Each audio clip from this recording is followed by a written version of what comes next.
अस्सलाम वालेकुम, कैसे हैं आप सब लोग। मैं उम्मीद करती हूँ कि आप सब बिल्कुल ठीक होंगे और मैं हूँ बिल्कुल खैरियत से। अल्हम्दुलिल्लाह रमज़ान का तीसरा अशरा स्टार्ट हो चुका है। आज है संडे और आई थिंक ये रमज़ान में ये लास्ट संडे होगा। अगर संडे वाले दिन ईद अनाउंस ना हुई तो नेक्स्ट संडे जो है हमारी या ईद होगी या मंडे को होगी, लेकिन आज हमारा आई थिंक लास्ट संडे है। तो मेरे घर पे है आज एक ग्रैंड इफ्तार और इस पे ऑलमोस्ट जो है 5 फैमिलीज़ इनवाइटेड थी शुरू में, लेकिन अब जो है ड्यू टू सर्कमस्टांसिस 2 फैमिलीज़ के कुछ ऐसे सर्कमस्टांसिस थे कि उनको किसी और इनविटेशन पे भी वो इनवाइटेड थे। दैट्स वाई कुछ डेट्स कोलैप्स कर रही थी। दैट्स वाई जो है 2 फैमिलीज़ का जो है वो कैंसिल हो चुका है और बाकी रह गई 3 फैमिलीज़ और 3 फैमिलीज़ का आज जो है मेरे घर पे गेट टुगेदर है, इफ्तार पार्टी है एंड डिनर है। तो मैं उनके लिए सुबह से खाना बना रही थी और बहुत ज़्यादा मसरूफ़ थी। पिछली इफ्तार से भी आज मैं 50 गुना ज़्यादा मसरूफ़ थी क्योंकि मैं बहुत ज़्यादा मसरूफ़ थी। अच्छा, उसकी एक रीज़न है कि एक जो फैमिली है वो हमारे घर फर्स्ट टाइम आ रही है और दूसरा ये कि वो पाकिस्तानी ऑस्ट्रेलियन हैं, लाइक पाकिस्तानी जो हैं, लेकिन साथ में उनके जो हस्बैंड हैं वो ऑस्ट्रेलियन हैं। तो इस वजह से कुछ खाना बनाने में ना कुछ ऐसी चॉइसेस मुझे लेनी पड़ी कि वो कुछ चीज़ें जो हैं वो टॉलरेट कर सके, क्योंकि जो ऑस्ट्रेलियंस हैं वो बहुत ज़्यादा स्पाइसी खाना नहीं खा सकते। तो इस वजह से कुछ फूड इंटॉलरेंस को देखते हुए मुझे कुछ डिशेस का इंतखाब करना था। कुछ देसी और कुछ विलायती डिशेस का इंतखाब किया मैंने इफ्तार के लिए, मिक्स किया कुछ चीज़ों को। इंशाल्लाह होपफुली उनको सब कुछ बहुत अच्छा लगेगा। इंशाल्लाह फर्स्ट टाइम मेरे घर मेहमान आ रहे हैं वो, तो मुझे बहुत ज़्यादा खुशी हो रही है। बाकी हुस्ना से मेरी बहुत टाइम के बाद मुलाकात हो रही है, आतिका से मेरी 2 वीक्स के बाद आज मुलाकात होनी है, तो मैं तीनों के लिए बहुत एक्साइटेड हूँ। सब मेहमानों के लिए मैं बहुत ज़्यादा वेट कर रही हूँ। तो अभी रह गया जी आधा घंटा, मैं तैयार होकर आ चुकी हूँ। मैंने चावलों को दमशम लगा दिया है। कुछ चीज़ों की वीडियो रिकॉर्ड हुई, कुछ की नहीं रिकॉर्ड हुई, क्योंकि अगर मैं फ़ोन पकड़ती तो काम रह जाता साइड पे। मैंने सारे फ़ोन को रखा साइड पे और सारे कामों को ऐसे ऐसे चटपट ख़त्म किया, फटाफट से कामों को ख़त्म किया है। मेरे हस्बैंड ने भी बड़ी हेल्प कराई है, लेकिन खाना पकाने में नहीं, बाकी के कामों में, बाकी घर के सारे कामों में मेरे बच्चों ने, मेरे हस्बैंड ने मेरी हेल्प कराई है, लेकिन खाना मैंने बनाया है प्योरली। तो मैं बस अभी चलती हूँ, फ्राइंग का काम करते हैं। आज फ्राइंग का काम मैंने थोड़ा सा कम रखा है और जो है बाकी चीज़ें हैं वो बहुत हेक्टिक थी, लंबी थी, तो मैंने अल्हम्दुलिल्लाह अभी तक काफ़ी हद तक चीज़ें कर ली हैं। तो बस अभी फटाफट से फ्राइंग स्टार्ट करते हैं। फ्राइंग मैं घर के अंदर नहीं करती, हमेशा घर के बाहर करती हूँ, आउटडोर। आज तो वैसे भी मौसम बहुत ही ज़्यादा प्यारा है। ये देखें, मैं आपको मौसम दिखाती हूँ, कितना खूबसूरत मौसम है। और अभी करते हैं फ्राइंग। मेहमान घर पे आ रहे होते हैं ना, तो इतनी ज़्यादा मसरूफियत होती है कि बस मैं बता नहीं सकती। तो सुबह सुबह मैंने जो है इस दावत का एहतमाम जो है वो शुरू कर दिया था। आज मैं बना रही हूँ बीफ पुलाव। आज के मेन्यू में है जो कि मेन डिशेस होंगी, वो सुबह सुबह मैंने जो है उठ के बनानी स्टार्ट कर दी थी, तो ब्लॉग को मैंने वहीं से शुरू कर दिया है। तो यहाँ पर मैंने बीफ ले लिया है, इसके अंदर मैंने थोड़ी सी सौंफ ऐड कर दी है, इसके बाद इसके अंदर मैंने क्रश चिली ऐड कर दी है और इसके बाद इसमें मैंने काली मिर्चें डाल दी हैं, क्योंकि बीफ के अंदर सौंफ डालना बहुत ज़्यादा ज़रूरी होता है इसकी यखनी बनाने के लिए। तो मैंने जो है प्रेशर कुकर के अंदर ये सब कुछ डाल दिया है, नमक डाल दिया है और इसके बाद जितने भी गरम मसाले हैं वो सब ऐड करने के बाद मैंने इसके अंदर जो है हस्ब ज़रूरत जो पानी है वो शामिल कर दिया था। जितने चावल होते हैं उससे डबल ही तकरीबन पानी जाता है, लेकिन डिपेंड करता है कि आप कौन से चावल इस्तेमाल कर रहे हैं। तो आप देख सकते हैं मैंने जितने भी गरम मसाले हैं, मोटी इलायची है, स्टार एनीसीड है और बाकी जितने भी मसाले हैं वो सब इसके अंदर शामिल कर दिए हैं। अदरक लहसुन का पेस्ट डाल दिया है, ये मैंने अदरक का टुकड़ा फ्रीज़ किया हुआ था वो डाल दिया है। साथ में मैं इसके अंदर साबित लहसुन जो है वो शामिल कर रही हूँ और साथ में साबित प्याज को कुछ टुकड़ों में काटने के बाद वो ऐड कर रही हूँ। यखनी बनाना नहायत आसान है और बीफ पुलाव में मेन होता है इसकी यखनी। तो मैं इसकी जो यखनी है ना वो इस तरीके से बनाती हूँ। बहुत कम मैं बीफ पुलाव बनाती हूँ, लेकिन आज मैंने सोचा कि बीफ पुलाव बनाया जाए। तो बस मैंने इसके अंदर ये सब कुछ ऐड किया है। पानी शामिल करने के बाद इसको मैंने प्रेशर कुकर के ऊपर जो है 25 मिनट्स तक जो है वो प्रेशर दिया था, ताकि जो है बीफ बहुत अच्छे तरीके से सॉफ्ट हो जाए। मेरा काम बहुत ज़्यादा है, दैट्स वाई आज मैं जो है अपने फूड प्रोसेसर का इस्तेमाल करूँगी। आज मैंने इसका जो ब्लेड यूज़ कर रही हूँ वो है जी इसका जो कटर है और ये इसकी विड्थ आप चेक कर सकते हैं। इस कटर की विड्थ बहुत ज़्यादा है।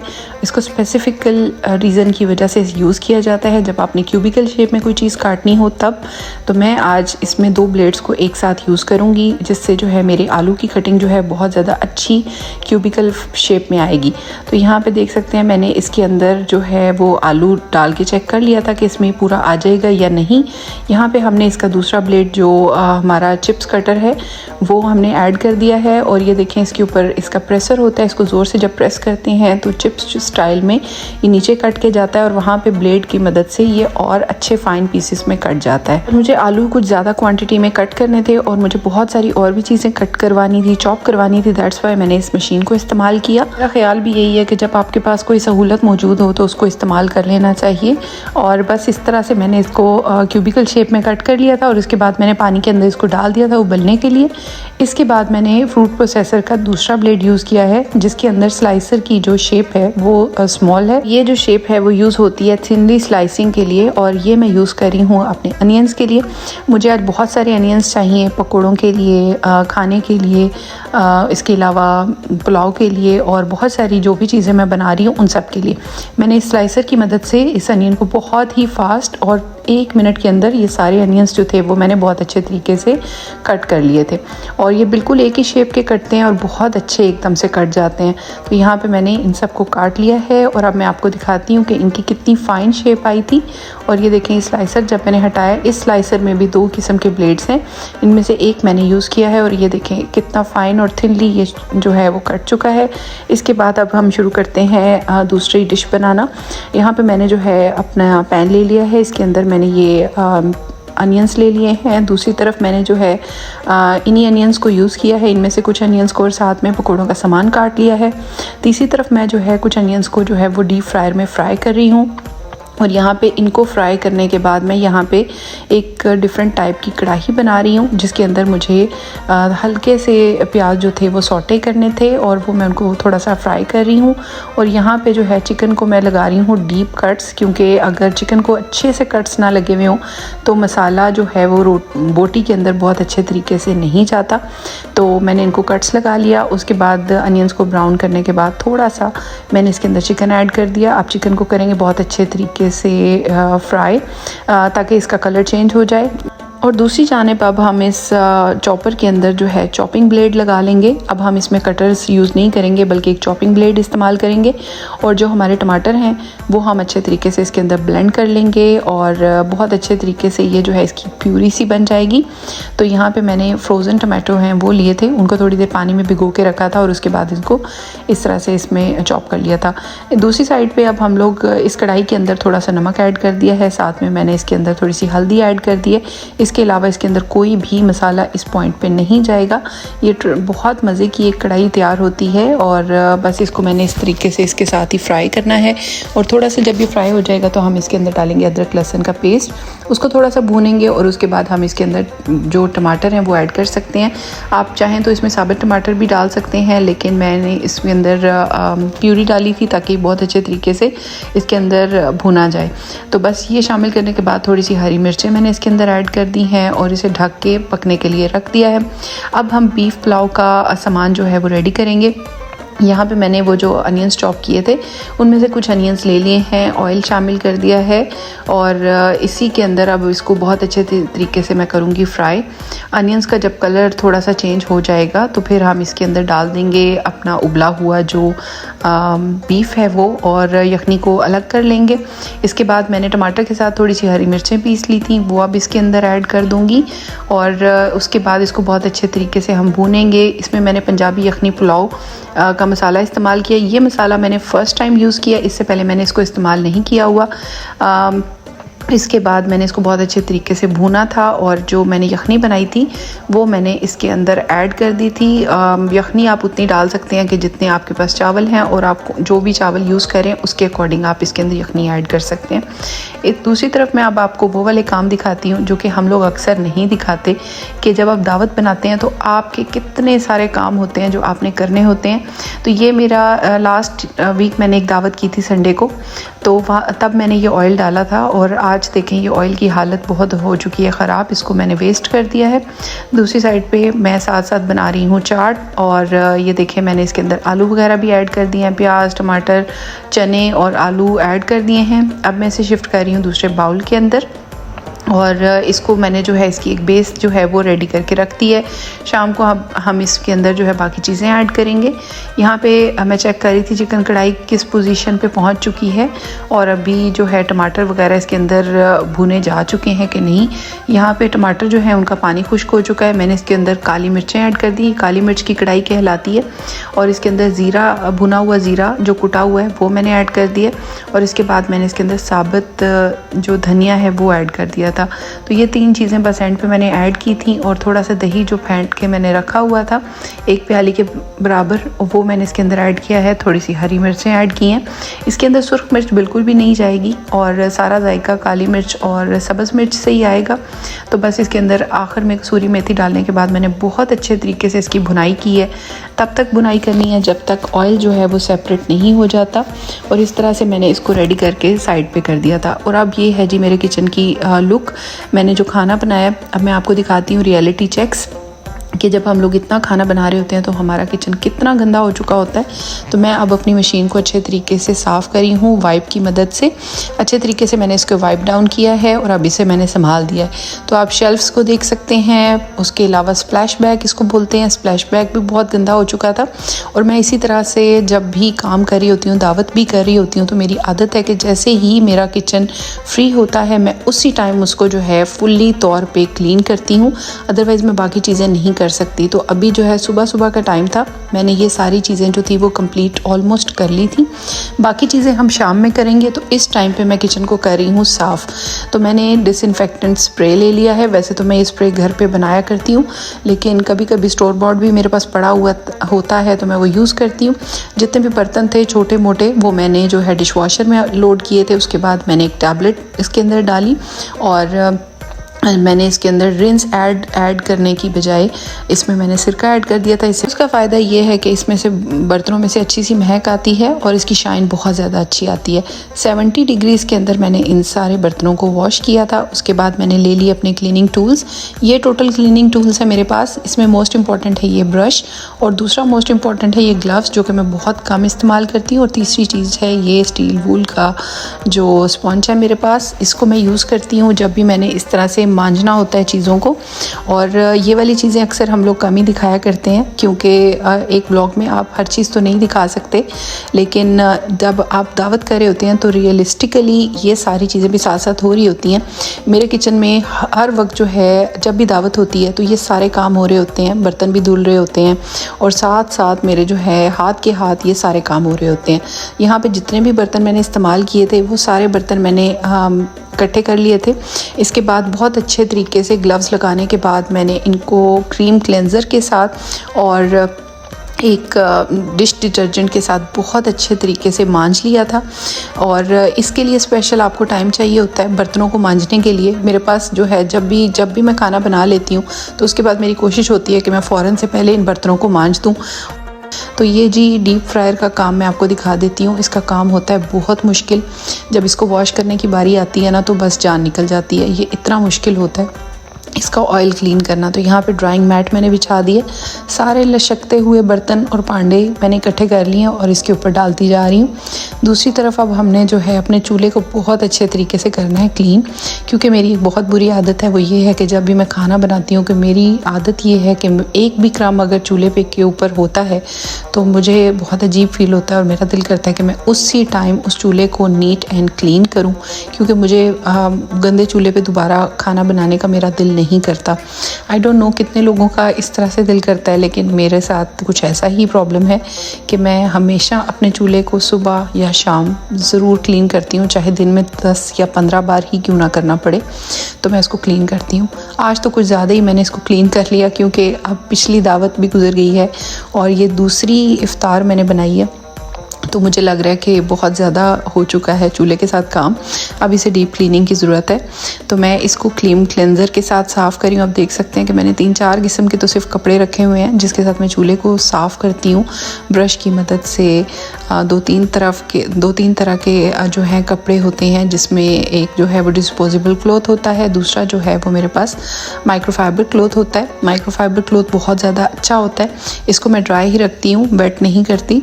और बाकी जो है क्रीम क्लेंजर लगाने के बाद आपको 3-4 बार तो चूल्हे को साफ़ करना पड़ता है। तो मैंने इसे बहुत अच्छे तरीके से जो है स्क्रब कर लिया था। एंड पे बिल्कुल साफ़ करने के लिए मैंने आखिरी जो चीज़ यूज़ की थी वो थी ये पेपर टॉवल। इसकी मदद से जितना भी ऑयल, ग्रीस और जो भी इसके साथ लगा हुआ है वो आराम से उतर के आ जाएगा। तो यहाँ पे चूल्हा मेरा बहुत अच्छे तरीके से ड्राई भी हो चुका है और आप लोग भी देख के बताइएगा कि आप लोगों को चूल्हा साफ़ कैसा लगा। इसके बाद जी मोस्ट इम्पॉर्टेंट और मोस्ट डिफ़िकल्ट काम की तरफ आते हैं, वो है जी इस डीप फ्रायर की सफाई।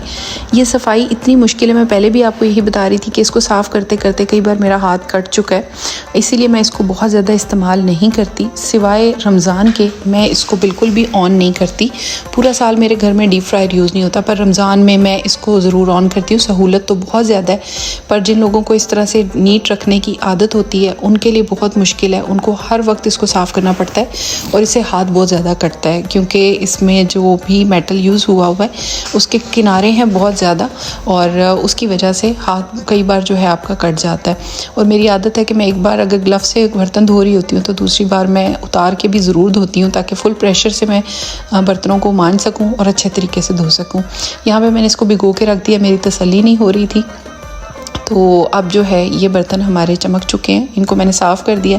Last but not the least, ये भी एक मेरा टास्क में से एक टास्क होता है, टूटी को बहुत अच्छे तरीके से साफ़ करना। और इसको मैंने बहुत अच्छे तरीके से जो है क्रीम क्लेंजर लगाया।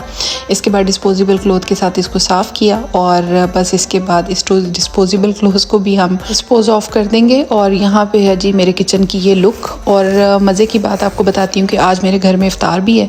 और सबसे मेन चीज़ तो ये है कि ये सारे काम करने के बाद मैं घर से बाहर निकली थी और इफ्तारी के लिए ग्रॉसरी करने मैं दिन को 2 बजे निकली थी अपने हस्बैंड के साथ। तो इतनी देर में मेरे हस्बैंड जो हैं घर के बाकी सारे काम जो थे वो कर रहे थे। उन्होंने बच्चों के साथ जो भी काम करवाने थे, सेटअप करना था, वो सब किया था। और 2 बजे हम लोग आए थे जी इस इफ्तार की ग्रॉसरी लेने के लिए। और सिडनी ऑस्ट्रेलिया में 7:07 पे रोज़ा इफ्तार होता है। तो जैसे ही मैं वापस आई, ऑयल हमारे घर में बिल्कुल ख़त्म हो चुका था। जैसा कि मैंने आपको दिखाया कि मैंने नए मेहमानों के लिए सबसे पहले इस डीप फ्रायर को वॉश किया है। बिल्कुल न्यू ऑयल जो है मैंने इसके अंदर डाला है, बिल्कुल न्यू बॉटल लेके आई हूँ, वो साथ ही मैंने इसके अंदर डाली है।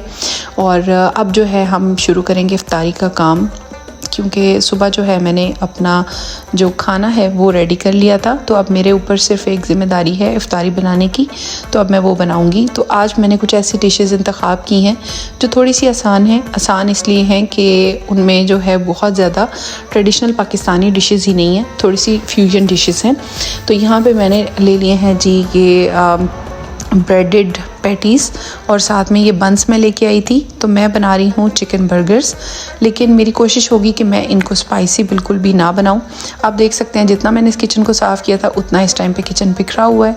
अच्छा, बर्गर्स की असेंबलिंग आपको दिखा रही हूँ। सबसे पहले मैंने केचप लगाया, उसके बाद मैंने इसके ऊपर लेटस लगाया, उसके बाद मैंने इसके ऊपर मेयो लगाया, उसके बाद मैं इसके ऊपर चीज़ लगा रही हूँ। ये टेस्टी चीज़ है ताकि ये मेल्ट हो जाए और उसके साथ जो है मिक्सड अप हो जाए। वैसे मैं अगर बर्गर बनाती हूँ तो मैं इसके अंदर चिली सॉस ज़रूर ऐड करती हूँ, उसका एक अच्छा सा फ्लेवर आता है।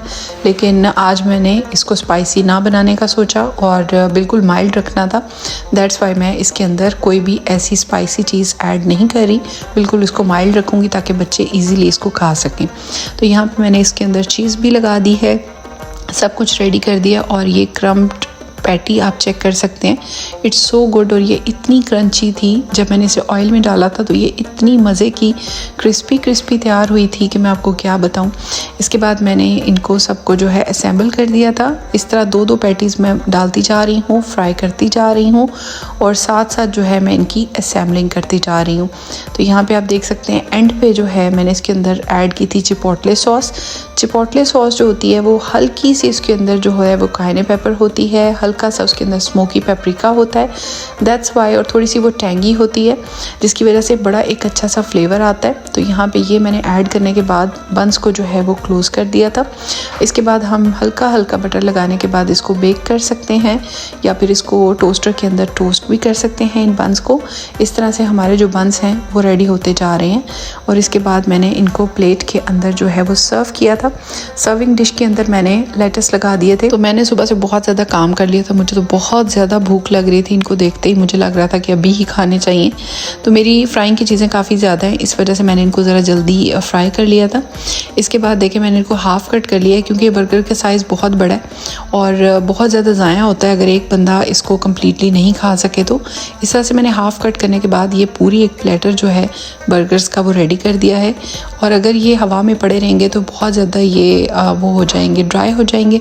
दैट्स वाई मैंने जो है एक क्लिंग रैप की मदद से बहुत अच्छे तरीके से इसको क्लिंग रैप कर दिया था। मीनवाइल ये बनाते बनाते मैंने किचन भी समेटा, बाकी के काम भी किए और साथ में ये देखें ये पुलाव है जिसको मैंने दम भी लगा दिया है। और शाम के टाइम बस मैंने कपड़े वगैरह चेंज किए। इसके बाद मैं आ गई थी सीधा बाहर फ्राइंग करने के लिए और यहाँ पे आधा घंटा रह गया था इफ्तारी में और मैंने सबसे पहले गोलगप्पे फ्राई किए। इसके बाद मैंने जो है अपने स्प्रिंग रोल्स जो हैं इनको मैंने ऑयल में डाल दिया। अब तक मेरे मेहमान भी आ चुके हैं। सबसे पहले आ गई थी आदका। हाय मीना, हाय जोहान, हाय। अब मैं वेट कर रही हूँ बाकी दो फैमिलीज़ का। उनमें से एक फैमिली जो थी वो भी उसके बाद जल्दी आ गई थी, लेकिन मुझे फ्राई करते हुए लग रही थी काफ़ी देर और मैं एक्सपेक्ट नहीं कर रही थी कि मुझे इतनी देर लग जाएगी।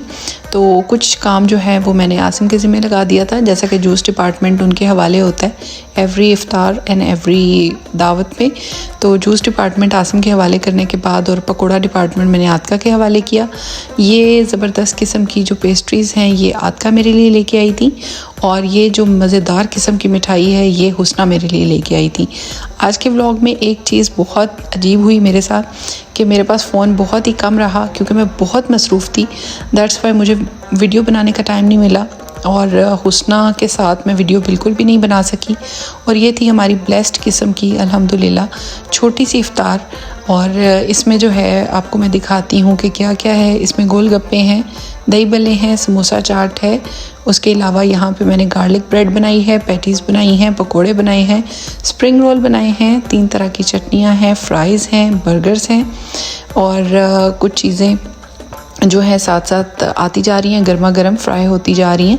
तो इस तरह से मैंने जो है इसको अरेंज किया था ताकि जिन्होंने चाट लेनी है वो इसके साथ चटनियाँ भी साथ में ले सकें। और साथ में ये है जी पकोड़ों का प्लेटर छोटा सा, क्योंकि जब ज़्यादा चीज़ें होती हैं तो लोगों से बहुत ज़्यादा खाया नहीं जाता। इसके बाद हम लोगों ने इंतज़ाम किया हुआ था खाने का। तो यहाँ पे ये देख सकते हैं पापड़ी चाट है और साथ में ये ड्रिंक कॉर्नर है। एट द एंड 2 फैमिलीज़ तो आ गई थी लेकिन 3rd फैमिली थोड़ी लेट थी, इस वजह से इफ्तार में कुछ चीज़ें जो थी वो कम पड़ गई थी। तो इसलिए मैं फटाफट से अंदर आ गई थी और पैटीज़ जो है वो मैंने एयर फ्रायर में दोबारा बनानी स्टार्ट कर दी थी। जब हमारी 3rd फैमिली आई तो तब मैं गर्मा गर्म पैटीज़ जो थी वो मैंने सर्व की थी। और अब मैं जी खाना जो है इसकी कंडीशन देख रही हूँ, इसको गर्म कर रही हूँ। बीच में मुझे वीडियो बनाने का बिल्कुल टाइम नहीं मिला। और उसके बाद ये जी खाना मैंने सर्व किया था। ये है हमारा बीफ पुलाव जो मैंने सुबह रेडी किया था और ये है हमारी वो कढ़ाई जो कि मैंने उस टाइम गर्म करके सर्व की थी। तो ये जो हुस्ना हमारे लिए मिठाई लाई थी और आदका हमारे लिए जो पेस्ट्रीज लाई थी ये मैंने सर्व की थी। और इस ट्रे में मैंने उनके लिए थोड़ी थोड़ी इफ्तार जो थी वो पैक भी कर दी थी ताकि जो आए हैं लोग और थोड़ी सी इफ्तार बची है वो अपने साथ वो लेके जाएं। तो हम सब ने बहुत ज़्यादा कंपनी को एंजॉय किया। सब लोग एक दूसरे के साथ बहुत अच्छे तरीके से जो है इफ्तार किया, सब ने रोज़ा खोला और हमें बहुत ज़्यादा खुशी हुई कि सब लोग आए हमारे घर पे इफ्तारी के लिए। और हमें जो है वो बहुत ज़्यादा मज़ा आया इस चीज़ का, इफ्तार होस्ट करने का, और मैंने बहुत ज़्यादा इंजॉय किया। एंड पे हम लोगों ने चाय वगैरह बनाई, थोड़ा सा मीठा इंजॉय किया। इस चाय के साथ बहुत मज़ा आया ये मिठाई खाने का। इसमें चमचम जो थी वो बहुत मज़े की थी। और ये मिठाई थी राधे सुपरमार्केट और ये थी आई थिंक क्वैकर्स हिल से। और चाय के साथ इसका बहुत ज़्यादा मज़ा आया हमें। और इसके बाद इस व्लॉग को करती हूँ यहीं पे एंड। आई होप आपको मेरा आज का व्लॉग बहुत ज़्यादा अच्छा लगा होगा, बहुत ज़्यादा पसंद आया होगा। अगर आपको व्लॉग पसंद आया हो तो please don't forget to subscribe, like, share and comment. Thank you so much for watching.